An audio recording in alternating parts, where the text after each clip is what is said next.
doing stuff, connecting with people and sending out content and all of that. And after a couple of weeks, the marketing manager notices that one of the technical guys is doing something very strange. So they go and talk to him and they say, "What is it that you're doing?" And he said, I've come up with this really cool idea. I'm connecting to all of my network that I know that are ill. And they're like, right. And he said, yeah, I call it influenza marketing. It's going viral.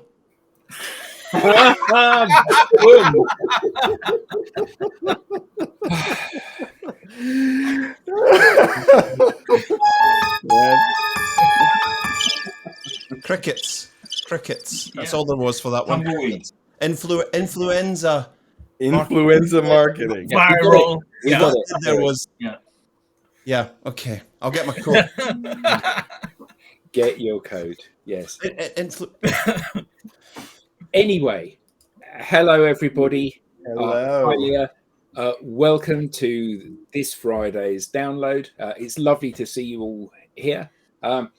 So, as always, should we go around and do some intros? Alex, you're in the top left, so you might as well kick off.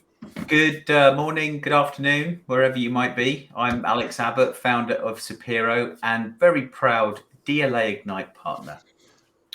Fantastic. Rob. Good morning, all. Welcome from Boston. I'm Rob Durant, founder of Flywheel Results and a proud DLA partner. Lorena. Hi, good morning. I am based in Lima, Peru, and I am also founder of Performa, legal marketing and social selling for lawyers and law firms. Lenwood. Hi, I'm Lenwood Ross. I'm the founder and CEO of Accelerate, a DLA Ignite partner. I'm just outside New York City. Tim. Hi, everybody. I'm the CEO and co-founder of DLA Ignite. And welcome, everybody. Eric. Hello, I'm Eric. Eric from Crux, here in Aberdeen, Scotland. I don't know why I say Aberdeen, Scotland like that. It just feels appropriate. I think I've been hanging about with Tracy for too long. We are digital commercial advisors. Tracy's one of the team. She's proudly wearing the badge. And we are strangely proud partners. Well, we're partners. Anyway, we're partners. And the lovely After that joke, they could say the same. Yeah. I would say we're proud partners. I'm proud to be a partner anyway. I'm Tracy Borison. I'm the Canadian arm of Crux. And I don't say Aberdeen, Scotland that way, so I don't know why you say Aberdeen. But I'm just outside of Calgary, Alberta, Canada, so right by the Rocky Mountains. And I'm super excited for our topic today. And what's the temperature today? Because when I say it's pretty cold here in Scotland, it's like -2. Tracy says that's not cold. Today, right now, it's 0 actually. What? Because So, you've had minus what Celsius minus recently? oh, like -45. -45 Celsius. Wow. That's For I know. those of I us was in the talking to States. Eric about how we were in the mountains over the holidays, and I was like, it was so nice. It was like 0 degrees. Taps off. We're throwing rocks in the river. For those of us in the States that still use Fahrenheit, that's pretty freaking cold. Yeah, 0 Celsius is 32 Fahrenheit. So Yeah. Right. 0 Kelvin. 0 Kelvin. Kelvin, yeah. That they is only use eventually- that in space, I think, right? In space. And science In class. Science. Yeah. So anyway, welcome everybody. Welcome everybody in the audience. How lovely to see you all. And if it's your first download of the year, then Happy New Year. And for you lot, it's not Happy New Year because we were all here last week. So this week is quite an interesting topic, I think, isn't it, that we're going to discuss. What exactly is being a modern digital professional? And I think it's quite interesting because digital is something that everybody talks about digital transformation, talk about being digital, talk about digital behaviors. But what exactly does being digital mean? How do you have to adapt yourself to operate in the digital world? And is all the stuff you learned with your 20, 30, 40, 50, 60 years of being analog, is any of that relevant anymore? So who would like to kick this off? What is being a modern digital professional? But Smart, pretty smart. Has anyone asked ChatGPT before we get Well, that's bound to be the right answer, isn't it? Do you want me to tell you the answer? Yeah, go on. Okay. A modern digital professional is someone who is proficient in using technology and digital tools to perform their duties, communicate with colleagues and clients, and stay up to date with the latest developments in their field. They may be experts in areas such as website development, social media marketing, data analysis, or graphic design, and are typically well-versed in a variety of software and programming languages. Okay, well, so some of that's certainly true of us, isn't Some of it? it is. Shall I stop there? The key phrase there is, if you take this back to the root of your question, what is a modern digital professional? Is someone who's stayed up to date with the latest trends and what's working and what's not, and someone who's completely got their head on a swivel, as we've discussed before, as the Marines say, as to what is working these days commercially and what's not working, and willing to change. So fundamentally, I think it's someone who's aware. They've got their heads up and they're looking around. They're willing. They're brave and they're willing to sample things, and they're willing to take what might be viewed as quite risky moves by some, might be viewed as quite risky moves, to change and flex and swell with what their markets require. That, for me, is the fundamental of what a digital professional is. Before we get into how they behave and what they do, it's that yearning for staying up to date, staying modern, staying relevant, and keeping up to pace with it all. The digital technologies part is important, but also there's the whole swathe, which I'm sure my learned colleagues will go on and talk about here, is the whole behavior appetite and activity appetite, but fundamentally inquisitive about what works best in their markets and willing to change. That's got to be the fundamental, right? Yeah, absolutely. My concern about this. Sorry, go on, Rob. And I just wanted to give an example of what I believe it means to be a modern digital professional. I've been awake for 2 hours now. First thing in the morning, hi everyone. In the last 2 hours, I started my day on my phone, as I tend to do, where I received a message from somebody I had connected with about 2 years ago. She's in Spain, and she was asking me about sales enablement, and I'm exchanging ideas with her. Later, I move over to Facebook, where I'm connected with a group of entrepreneurs, and somebody put up a post, and I responded with lyrics from an old school hip hop song, because I'm hip. You're down with the kids, Rob. We know it, And then I'm texting a friend of mine about the results of a call I had with somebody in India last night. And then finally, I wrapped up with completing Wordle and sending my answers to the family group chat. All of that was done digitally. So how is that done different from analog? It's just the people that I'm able to reach in the places that they're seated in. But it's still just connecting with people. That's the important bit. Digital is the platform to enable you to access these people. It isn't a change in what you consider life to be. And I think that's one of the big issues, isn't it? If you think about the ChatGPT definition of the question that we asked, it was talking about digital technologies as if using the digital technology was being a modern digital professional, and it isn't. The fact that it's using the digital technology in order to do the things that you would have done in a human-to-human interaction. That's the point, isn't it? And doing more of it. Yeah. I would like to combine those two and just say, combine what Eric said and, well, actually the three of you. Just say that, there's the learning piece, which is like, the always be learning. Then there's the connection piece. When you bring those two things together, that means there's going to be tremendous change, because we're learning so much faster and we're communicating so much faster that means that the new things that are coming out of those interactions is, the pace is just remarkable. So, and that's not even getting into the exponential nature of digital interaction, right? We're one to many and many to many. So those things create a level of speed and complexity that requires, right, the behavior changes that I'm sure we're going to get into. So what are the risks? Because, the way that this has been described is that it's really straightforward.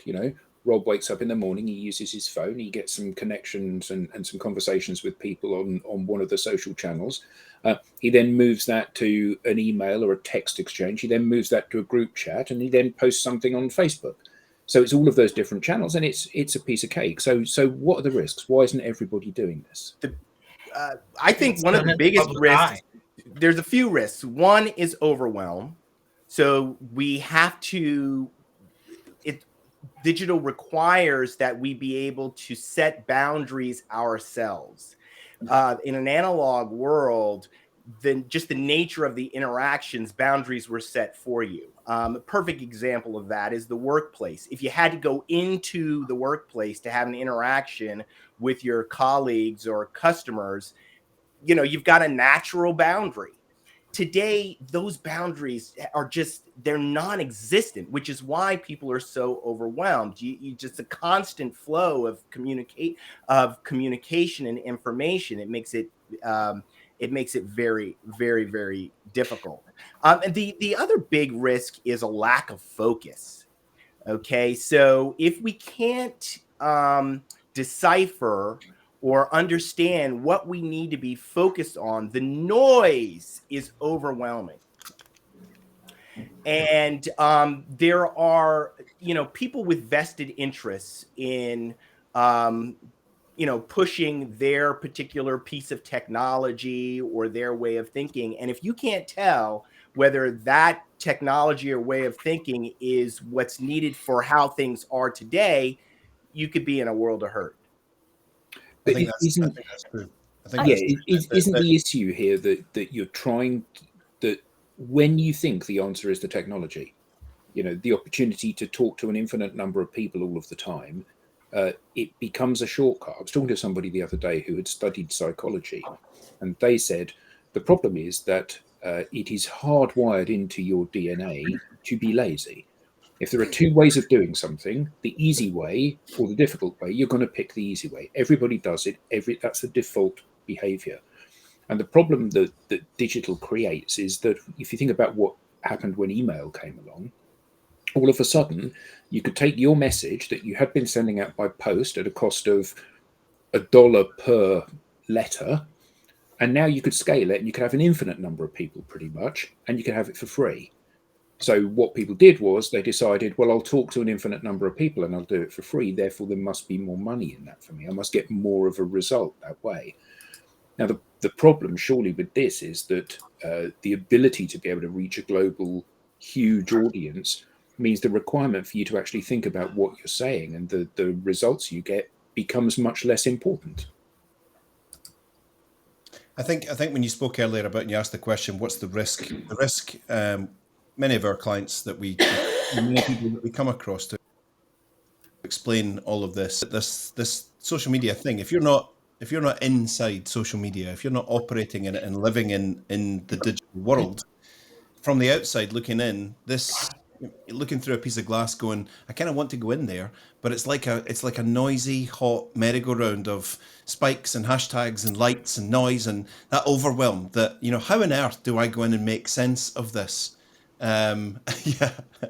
Where did you buy that wall? How do I go in and make sense of this? I'm going to step onto this fast-moving merry-go-round. I'm going to trip up. We're going to look foolish. We're going to make mistakes, and it's all going to be a big waste of time and a disaster. Getting back to the very first thing that you said about allowing you to do more of what you wanted to do. We meet many people who say, yeah, the whole digital thing sounds great, but we're an old-fashioned company. We like to deal with people directly. We like to meet our customers, and we like to do the old face-to-face thing. And they've been beguiled by the fact that for them, well, we're not going to get into this digital world because we don't sell things that you can just order like on Amazon. Ours is all about face-to-face. They're not yet understanding that the new digital world and demand and lead generation and building relationships allows you to do more of what you do. You know, what are you good at? Well, we're very good when we get in the room or we get on a Zoom call with our clients, or we're very good when we get in the conference room. That's where we do all of our best work. Okay, how are you doing that with new clients these days that have never met you in new territories? How are you getting to that Zoom call? Well, not so much these days. We're kind of existing on the 5 clients that we have, and there's not so much new business coming in these days. It's so there are lots of scary aspects to this for people. You know, why would I put my foot on this scary heaving thing? And a big part of it is all having confidence and having the knowledge and understanding it properly to be able to go in and just press stop on all of this and say, actually, we need to be over there. We need to be over there. There is a saying in German. It's Leben ist lebensgefährlich. It means life is life dangerous. You know, living, life is life. So everything that we do has always and takes always a risk. So why are we so afraid towards or social selling or being on social? It's because we expose ourselves, our figures, our image, and to many people. But I don't think that should be an excuse not to be on social. And I am going back to the question, what is a modern digital professional? I would split modern, digital, and professional. What is a modern professional? Is a modern professional a person that buys using social, buys using digital, travels using digital, goes to restaurant, finds their partners, their life partners using an application or a platform, and not applying this to their professional lives? So I think the modern professional, the modern digital professional is the person that does all what I mentioned, but also in their professional lives, in their organizations, in how they contact people, how they sell, and so on. So that's the point. And I think that's the main barrier that I found, for example, with my clients, lawyers or digital. Excuse me. Yeah. With my. Yeah, I was going to say, respecting those boundaries that Lenwood was talking about earlier. You know, that's one of the biggest challenges that I see is people don't respect those boundaries. So I think there was someone saying they got an invitation in the comments and they ignore it. It's, you know, they're just blasting these things at people on social, not respecting or understanding the boundaries, because they wouldn't walk up to someone in the street and slap them with an invitation. Exactly. Yeah. I think Andrew had a great question. Like walking through a networking event, throwing their business cards at people. I'm just like, I mean, like, this is gonna work, right? Yeah. But you've nailed it there. So you know, if you imagine how you operate within a face-to-face business networking environment and just port that into the digital space, you behave in exactly the same way. You meet people and engage people in a conversation in exactly the same way. Some of those people say, you know what, Tracy, I really like you. I want to work with you. Some people say, actually, Tracy, you're not really my cup of tea. I don't want to work with you. That's fine.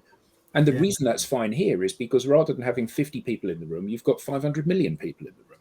Yeah. So you can afford to choose and let them be. Can you bring up Andrew's question?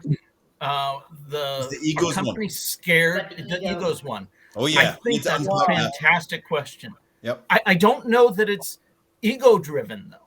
I think it's more, well, these sound derogatory, but fear and ignorance. For 20 years, for 30 years, I have done business this way. I know how to do business this way. I know how to lead others doing business this way. And now you're telling me do it that way. I don't know how. And I'm afraid if what you're telling me is just a fad or doesn't work, I'm tanked. No, I'm going to keep doing what I've been doing because 20 years, 30 years of practice tells me it works. Yeah. And I mean, I totally empathize with all of that. My profession before I became an entrepreneur and started doing what I'm doing today is the legal profession, risk averse, very conservative, so that doesn't help us when it comes to digital. But Adam touched on something which is, I think, the essence that we should emphasize more. And that's conversations. Okay. If we can get people to focus on this idea that what really matters is conversations, and you're really good at that. Mm-hmm. You're good at that in an analog environment. That's why you think being face to face is what you need.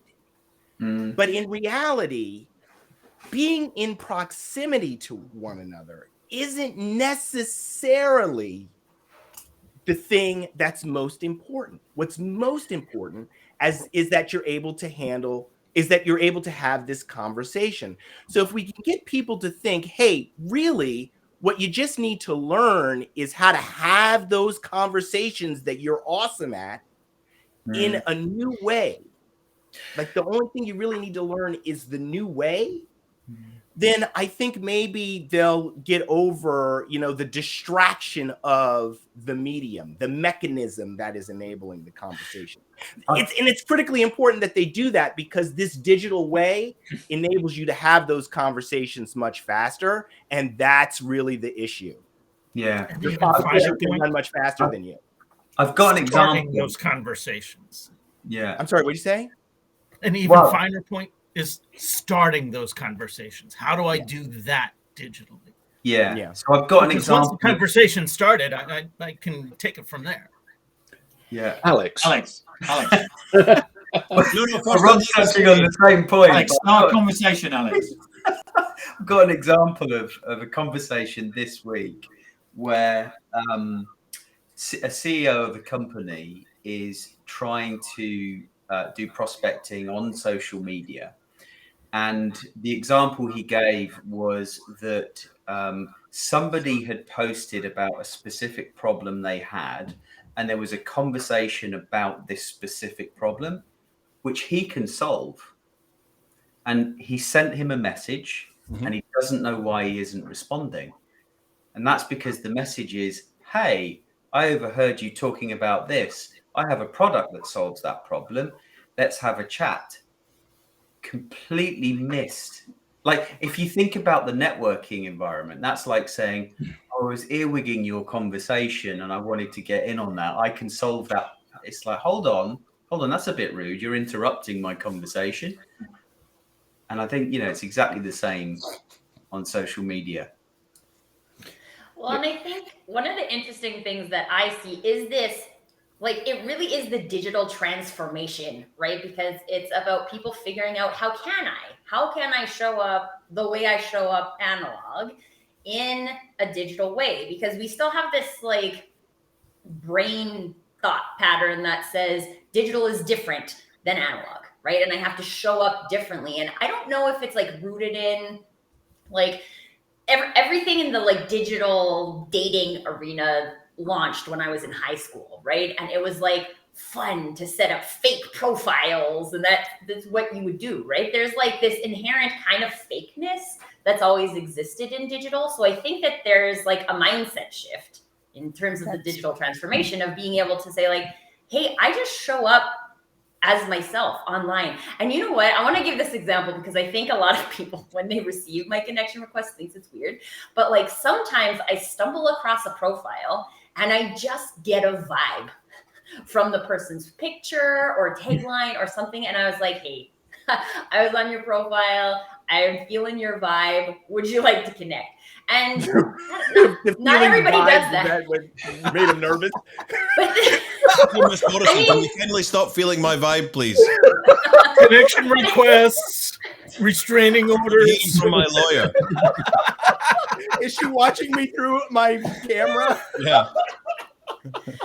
Daddy, people there's strange accept women in the garden. But here's the reason why I want to tell you the reason why I do that, because I do the same thing at an in-person networking event. The people I go over and talk to, because I feel a safe vibe, right? I'm like, oh, that person looks like bubbly and fun. I'm going to go over and talk to them because I think it's have fun. Yeah. Oh, Leah's saying my aura is magenta. I've heard that before, actually. Same thing. I don't know about auras. Do more, Leah. And some people accept it and some people don't. But this is what the thing for me is, like, the people who do get it, right? They're just like, oh, that's somebody who would walk up to me in a networking event because we might vibe as people. And are you 100% accurate when you connect based on vibe? No, but that is how I would do it in real life. So that's my extrapolation of how I do it online. And even in real life, I've had people, I remember sitting at this table once at a conference, and like, I kept trying to like engage the people at the table and nobody was having any of it, right? They just wanted to sit there and eat their lunch. And I was like, oh, I'm at the wrong table. Because now I'm the weird one. I'm the weird one trying to start a conversation, and everybody's like, just leave me alone. I want to eat my lunch. Your vibe. Okay, you were giving off vibes. They weren't feeling it. It was the wrong vibe. But I just think it's like, there's technology, and there's no one way to use the technology. There's no one reason to reach out to somebody to connect. There's no one message that you send to people. There's no one way. And I think reminding people of this is helpful in that digital transformation, to say like, oh, I am good at creating connections in real life. So how can I be good at creating connections in the digital space, instead of saying I can't be any good at creating connections in the digital space? Tracy, but I have a question. I agree, but I have a question. Since this is a behavior, so we have to know that there are people that have different behaviors, and there are people that are more introverted or more extroverted and have sometimes difficult to getting in touch. So how can we deal that, for example, with clients that say, no, it happens, no? Some very extroverted clients that do networking in the analog world cannot do it in the digital, and on the other way around, introverts that don't do that in the analog are better in the digital world. So what are your thoughts about that? I have many thoughts about introverts versus extroverts, because I believe it's a spectrum. And there's times where we all feel more extroverted and times where we feel more introverted. And that is where important information can be found. Right? So if you are a self-identified introvert and you feel more comfortable networking online because there is this kind of removed piece of it, like, that's great. Take advantage of that, right? If you're more extroverted and you like being in person, what do you like about that? And find spaces digitally that can mirror that. Because there are spaces. There's not like digital's for the introverts and analog is for the extroverts, right? That's not true. It's just about like being able to have that level of self-awareness of what type of interactions make me feel good, what type of interactions make me feel uncomfortable, what makes me feel uncomfortable. I had somebody who I like connected with forever ago. Like, she connected with me on Facebook. We had a discovery call and all these things ages ago. And I sent her a like New Year's message, like, hey, how's 2023 shaping up? The immediate response was like, Tracy, I use Facebook for personal things. Please do not bother me with like work things. And I was like, one, I'll be happy to connect with you on LinkedIn because I don't hang out on Facebook anyway. But I was like, this is so interesting, right? People just like, you connected with me here. I'm trying to just like stay connected, right? Like, I'm not trying to sell you anything. I'm trying to be curious, and you don't want me to be curious, and that's fine. But that's like, this is something that we can use as information for ourselves, right? And I think a lot of times we maybe go like what Adam said, the easy path, right? Like, the easy path is like, I don't have conversations with people who might be a business contact at some point on Facebook. Yeah, you can create that rule if you want to, but that's like your own boundary. It's not like an inherent boundary. I think it's just about like, there are places where all people feel comfortable. So find the places where you feel comfortable, find the ways where you show up and you feel comfortable, where you can build those relationships, because that's where relationships build anyway, right? They build when people get a level of comfort together. And it's not about, I think too, even on the internet, people are like, you need to be loud because there's so much noise, right? So you need to be like louder than the things. But I would love to hear other people's perspectives, but that's not really where I make connections. On that very topic of introverts and extroverts, one of our lovely community that's here, Beth Alexander, a couple of us know her. Beth wrote an article, her first ever article on LinkedIn. I can't believe it's November 1821 that she published it, because it feels like just yesterday. And she wrote about introverts and extroverts in business. It is a cracking read. If you go onto Beth's profile, she talks about, so here's my story as an introvert in a job designed for extroverts. And she breaks it down beautifully and talks about that. It's such a worthwhile read. I've actually sent it to a bunch of people to get them to read it. Yeah, it's an absolutely superb piece. So maybe you can share the link, Beth. There you go. She's talking about it. I'd love to talk about on vibes, which Tracy brought up, because I think it's really an important thing. Tracy's talking about vibes that make her want to connect with people. And one of the incredible benefits of digital technologies is the ability to create these vibes while not actually there.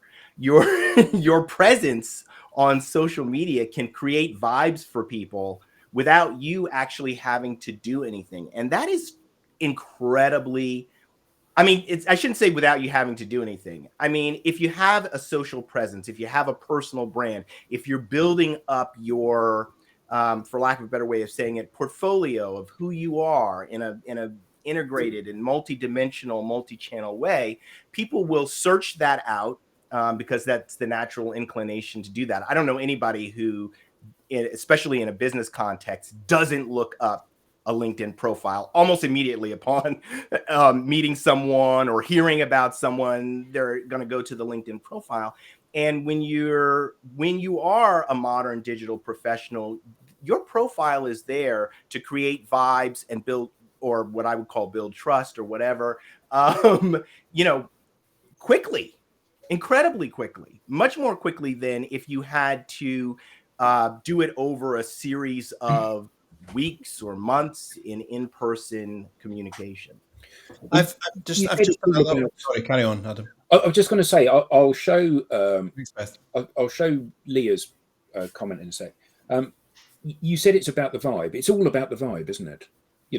Business is about relationships. Relationship is about the vibe. And the nice thing about being on a social network is that you get to see the vibe of the person that you're interacting with and know whether or not this is somebody that you could be friends with.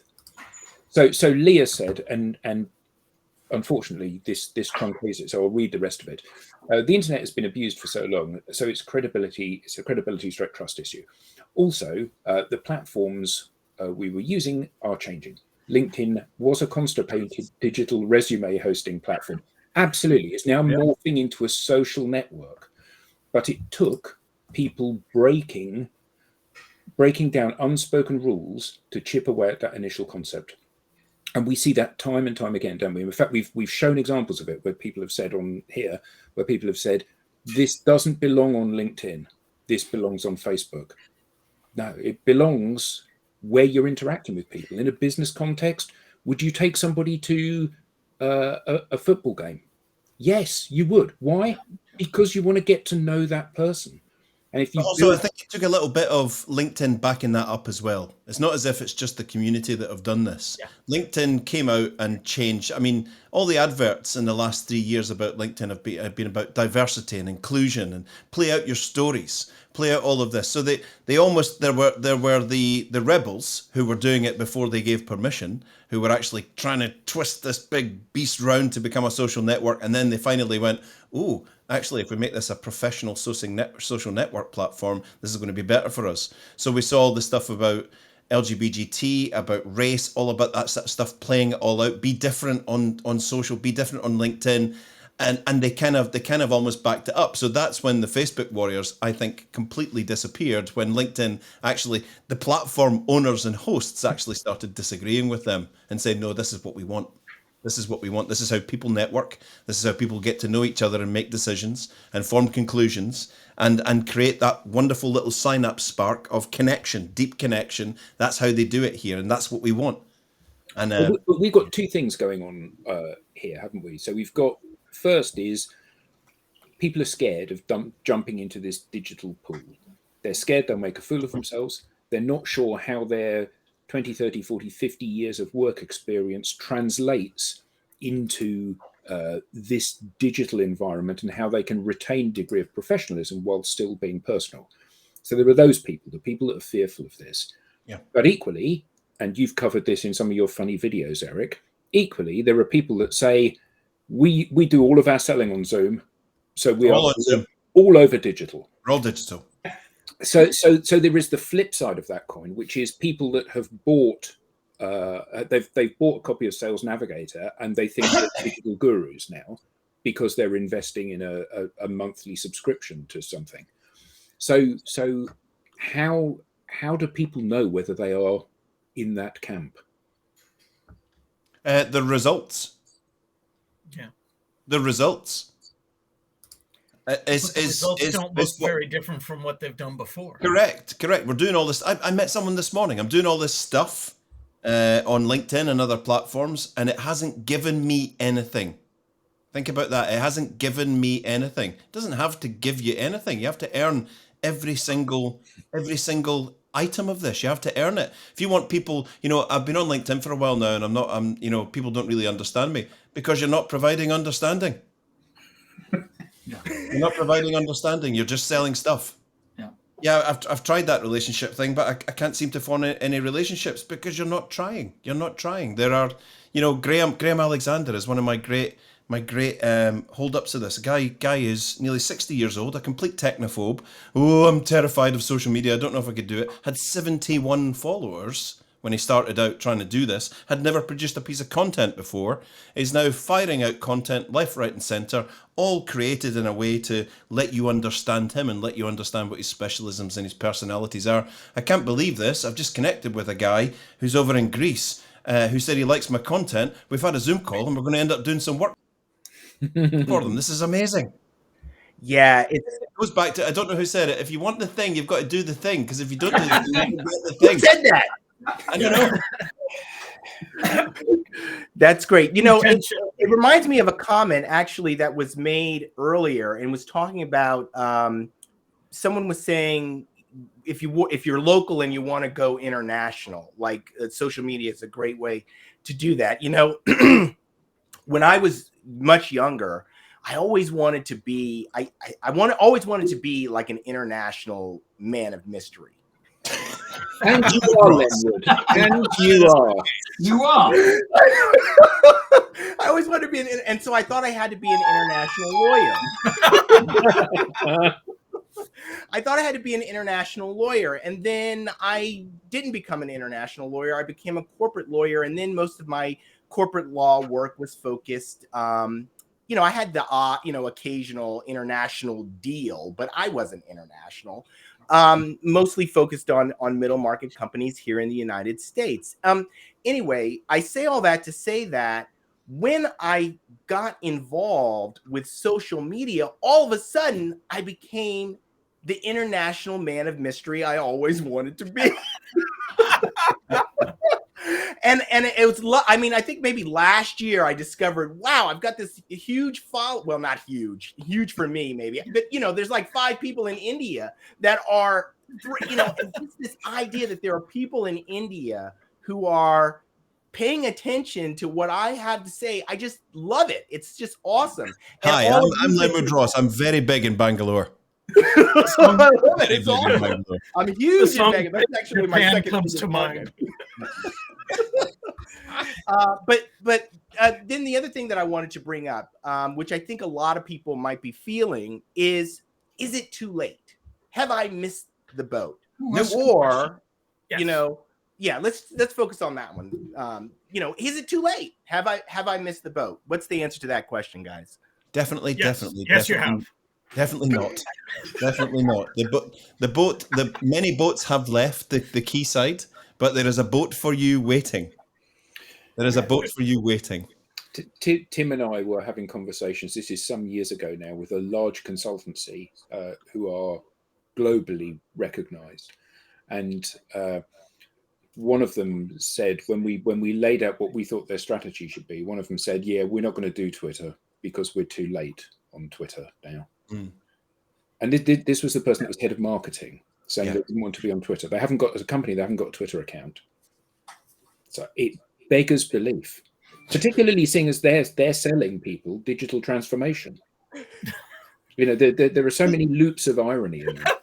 Sorry, Leah's just put there's a lifeboat waiting for you. Yes. No, but it's not too late. And I don't think it'll ever be too late. Even if and that's because I know there are people who think that social media might go away, or that they're too late on LinkedIn. These platforms are very old. Or look at Twitter. You know, will Twitter be around next year? Those kinds of questions. And here's what I have to say about that. Whether it's Facebook or Instagram or LinkedIn or any of these platforms, the skill that you'll learn whenever you get going is going to be relevant for the next generation of platforms, whatever they happen to be. There was Friendster and MySpace and all that first generation of platforms before Facebook and Instagram and LinkedIn. So this is an important and highly relevant change that will continue to evolve. So it's important that you get started. Don't feel like you've missed a boat. Get started so that you're ready you can deal with what's happening now, but you'll be ready as things change, as they inevitably will. It's because it's not about the platform. It's not about the platform. It's about the skill. It's interesting when you meet people who say, well, there are all these, I'd love to jump in because I think we could do some really good there, but we're not like those other people that are posting content and posting all this stuff. We're not. Why are you not like them?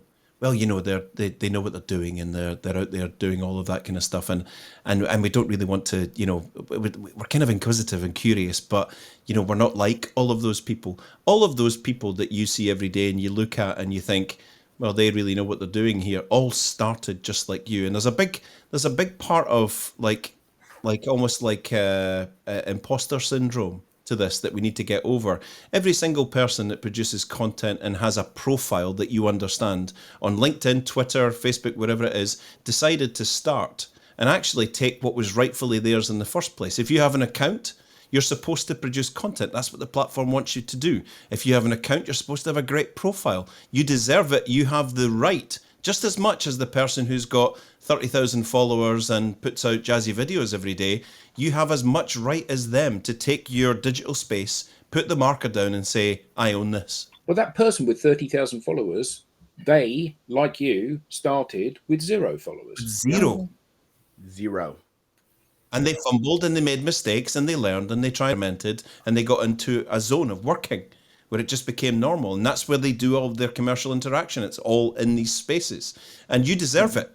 You deserve it as a modern professional. So what does a modern professional look like these days? The modern digital professional? Someone who's realized that actually I have the right to do this because I'm just like everyone else that's good at this. And all I have to do is for all my life, I've said tomorrow I'm going to learn how to do keepy-ups. The only reason between the difference between me and my son, we started one day in the garden and we couldn't do any keepy-ups with a football. Now he's brilliant at it. I just haven't practiced. If I decided this year I'm going to do 100 keepy-ups and I'm going to be great and get it onto my knees and my shoulders and all that, I could do it. but I just have to practice and learn. Eric, and I have a question. And do you think, for example, that this modern professional should think about a platform in a strategic way, and also thinking that they have to invest not only maybe resources, yes, but not only maybe money, but also energy and time? And before you answer or anybody answers, I told you in our last meeting about a client, a legal firm that was working on a campaign, and they told me that they are organizing breakfast, some breakfasts with potential clients. And I was so amazed and so surprised. Why don't you invest in being more digital? You have all the tools, you have the people, you have a commercial team, and so on. Yeah, that's. So the first question was about time and energy. And a strategy. Strategy. So yeah. So what tends to take all the mystery and all a solid plan and a solid strategy, right? If we don't have that to start with, we're navigating in the dark. So the solid plan and the solid strategy are going to give us a course of action and an understanding of what we're here for. And results. And well, maybe I think the results will come once we start out. We can't just put the strategy and the plan in place and hope that the results start happening. We need to then take that to work, take it to market, and convert it into some sort of commercial interaction. I always find it interesting when we go on a call with people who say we don't have any pipeline, we don't have any new leads, we can't get recruits, we can't get the investors we're looking for, and our company's going down the toilet. Well, here's a way that you could do this, and here's a framework. It's going to take a lot of time and effort. I'd rather do more of the stuff that isn't working that's got me into this car crash of a situation. That seems like hard work. It's hard work, but we have to do it. You're not able to get new leads and meet new people, so we're going to show you how to prospect and network digitally. That seems like, how am I going to fit that into my day? Doing what? Well, I'm doing all of the That's always my argument. Or eliminating what? Yeah. Yeah. Eliminate all the things you do that don't work. How about? But we can't, because that's scary. And I need to hold on to them because that's my whole existence. We need to double down on them. We're just not doing enough of them. Tim and I were doing a speaking gig maybe 2 or 3 years ago. And one of the people at the speaking gig put their hand up and they said, I don't want to do kind of like personal stuff on social networks, because my family and my what I do with my life and my work, they're two completely different areas, and I don't want to do any of that stuff in the business space. And we said, are you over 100% of your number? And the person said, no, nothing like. Okay, well then you haven't really got the choice here. This is going to solve that problem. And it's one thing saying, I'm not going to do this from a position of strength. I don't need you to show me how to be digital, because actually we've had our best ever year. We're more profitable than ever. And I've just ordered a brand new Bentley. Okay. Hi. Yeah, exactly. That's the end of the conversation, isn't it? We're in real trouble. People have left. We can't afford to hire new people to replace them.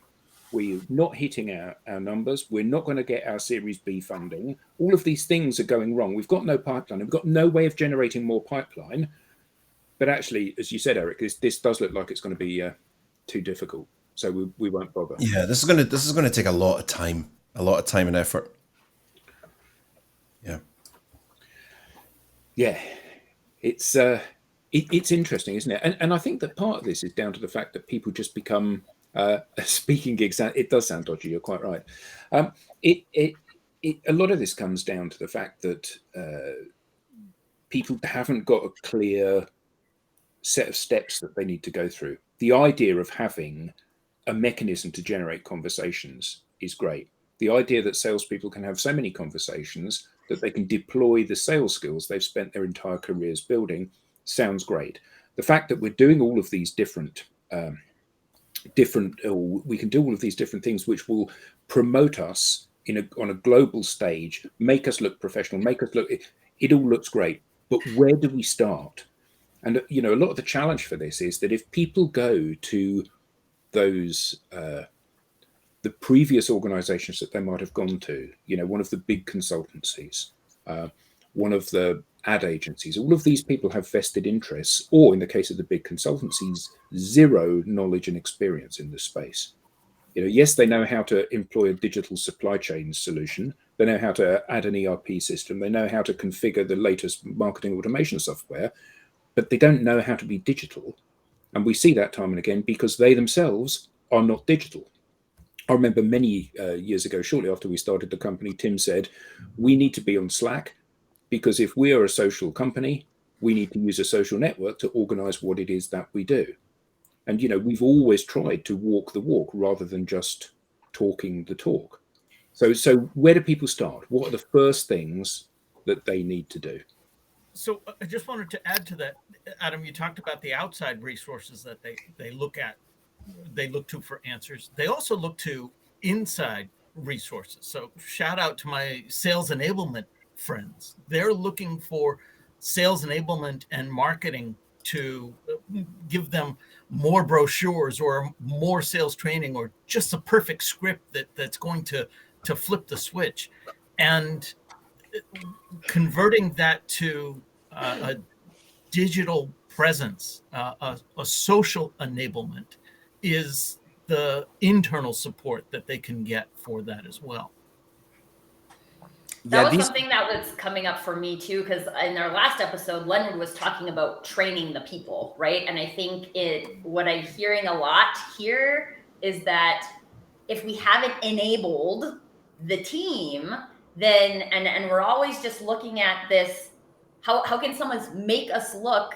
Like Mark was talking about, like, I'll pay a PR firm to make me look like a modern digital professional, and we still have this mindset that the secret is in getting someone else to make me look like something I'm not, instead of investing in actually enabling me and my team to be that, right? To be a modern digital professional, because you're paying money for someone else to make you look like the thing. So you could take that money and invest it in actually becoming the thing. Would you, Tracy, would you expect to have someone who is training you to be a modern digital professional to be a modern digital professional? So, for example, you can buy training on social media to teach you how to be an influencer from people that are not influencers. Well, this is my biggest problem. I'm just wondering, should the people who are training to be modern digital professionals be modern digital professionals? Yes.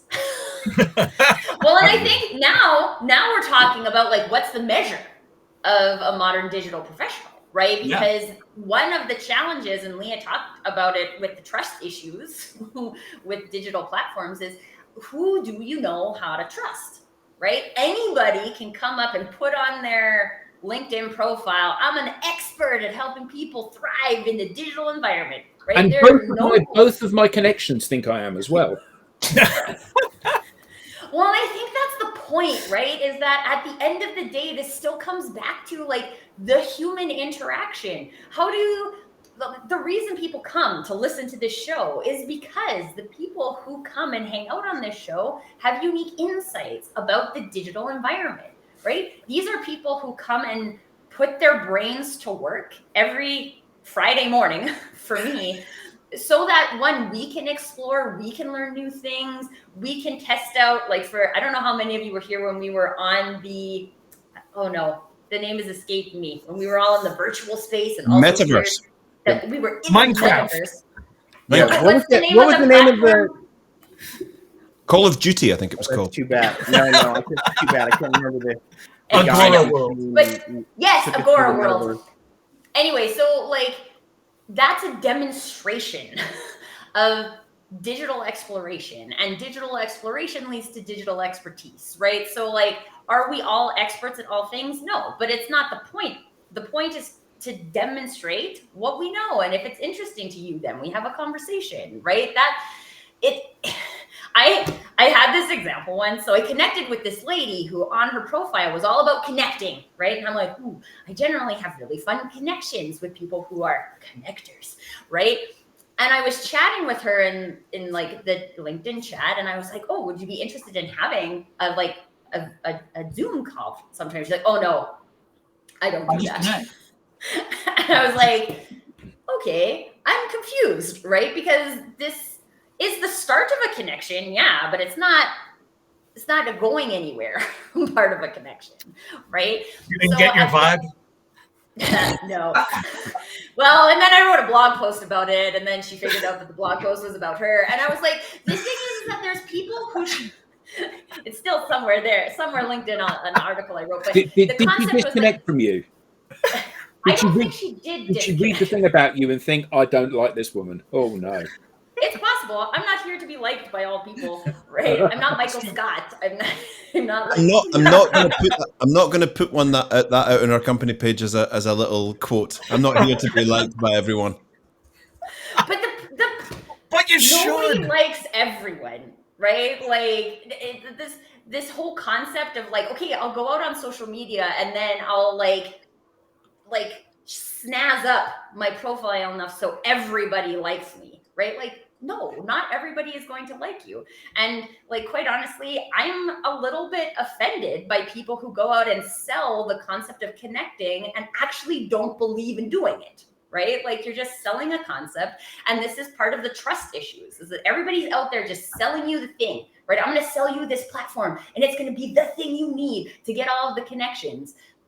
No, we've talked about that lots. The platform isn't the thing. It's about how people use technology. And if we're not going to keep coming back to that at the end of the day, people and companies are going to keep cycling through all of these technologies and buying new ones every 2 years because the technology doesn't work. But the problem isn't actually the technology. The problem is that you're not using it in a way that helps you do the thing. The thing. Yeah. So I think that's this is really interesting. So I sent a connection request to somebody, I don't know, a year, 18 months ago, and they said exactly this. They said, I don't connect to anybody if I haven't at least had a call with them. So I just said, okay, let's have a call then. And she went, all right then. So we had a call and she accepted my connection request. But it's amazing, isn't it, that that people have sometimes they have such a strong belief about the order in which things must happen. So I need to meet you, then I will connect to you on LinkedIn.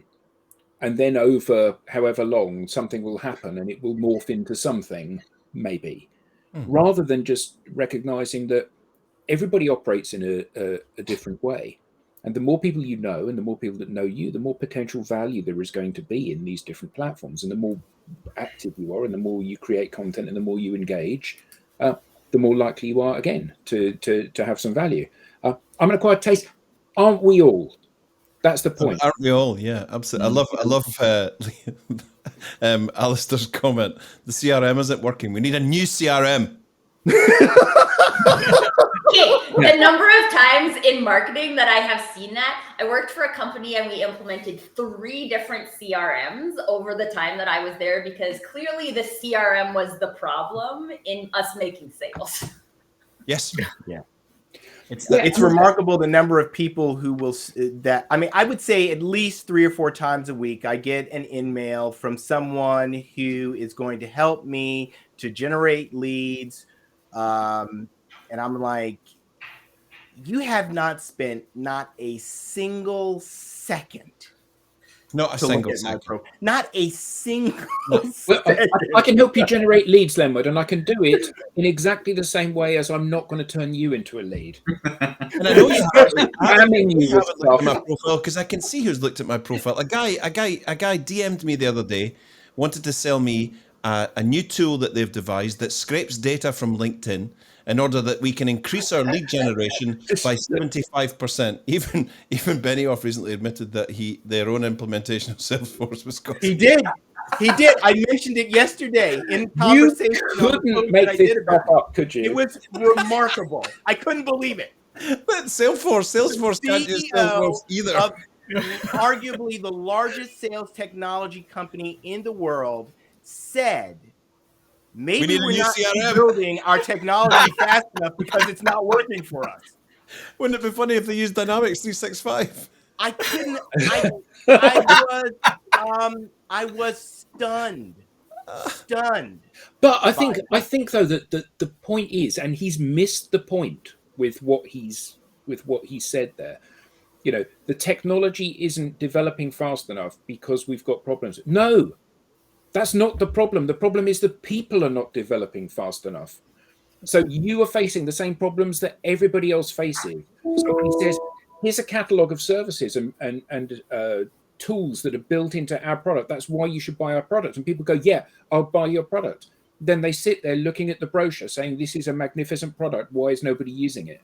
Correct. The issue is coming right back to the very beginning of this, which is it's about the people. It's not about the platforms. It's not about the technology. It's about getting the people to use these things that are already there, isn't it? Do you know what the guy said to me that tried to sell me this amazing scraping tool that sucks all this data off LinkedIn and all that? I went back and I said, I find this very interesting given the sort of business that I'm in. Can you guarantee me that LinkedIn are cool with this system and that attaching it to my LinkedIn profile won't give me any problems, i.e. losing my account, etc., being frozen out or whatever? Because I know they're quite sticky about this. And he said, it's 75% safe, but we'll give you all the hacks to tell you how to stay under the radar. And you'll be connecting to about 100 people a day. You'll be growing your network by 100 people a day, and you're going to get these great leads, and you're going to change your commercial world and all of that. So just answer me again. Do LinkedIn support this tool, and will it be safe for me to use? Yes and no was the answer. We're over time, but I think it's worth just sharing this thing that happened to me. Everybody on here knows about it, which is that we're using HubSpot, and we had the HubSpot. I had the HubSpot like widget on plugin Chrome. Thing, yeah. And I was, doing my thing manually on LinkedIn, and I kept getting messages from LinkedIn like, what's going on? Check your security. Long story short, one day they shut my profile off. Mm-hmm. And I'm like, what the heck is going on? And I, reached out to them in a panic. Their person said, well, let me take a look at your Chrome setup to see if there's anything on there that violates our terms and services. And sure enough, they're going through and they said, HubSpot. Get it out of there. You've got to remove this widget in order for us to get you going again. Holy moly. I was scared out of my mind all the time. Your plug. At the point that you logged in and it said your profile doesn't exist, your blood must have just run cold. Oh, I was freaking out. We've locked your profile for 24 hours because you're using an automation tool. I'm like, what the heck are they talking about? But it doesn't matter because you've only got 8,000 followers and 7 years worth of content. So it's not a big deal. Don't worry about it. Yeah, that's because it was an automated response. Yeah, but I mean, that's the kind of thing that can, if you decide to use one of these tools that's being marketed out there, one day in the, at 1:00, you might see, guess what? LinkedIn has shut your profile down. And I imagine they're going to get more aggressive with it for this simple reason. Oh, yeah. It circumvents Microsoft owns LinkedIn, for those who don't. It circumvents their revenue strategy. Yeah. So you could say, if you were to put this in a little sort of motivational template kind of thing, don't do those things if you want to get the thing. Yeah, indeed. And I think that's a perfect point to end today. So thank you all for doing the thing. You've all done the thing. So hopefully we'll get the thing. And for everybody in the audience, you are the thing. So yes, Alistair, yes. You're the thing. And we are the thing. It's all the thing. Yeah. It's all the thing. Have a lovely weekend, everybody. We'll see you all next week. And thank you. Yes, James Marlin. Bye-bye. The answer is yes to that question. It's easy to do, yes.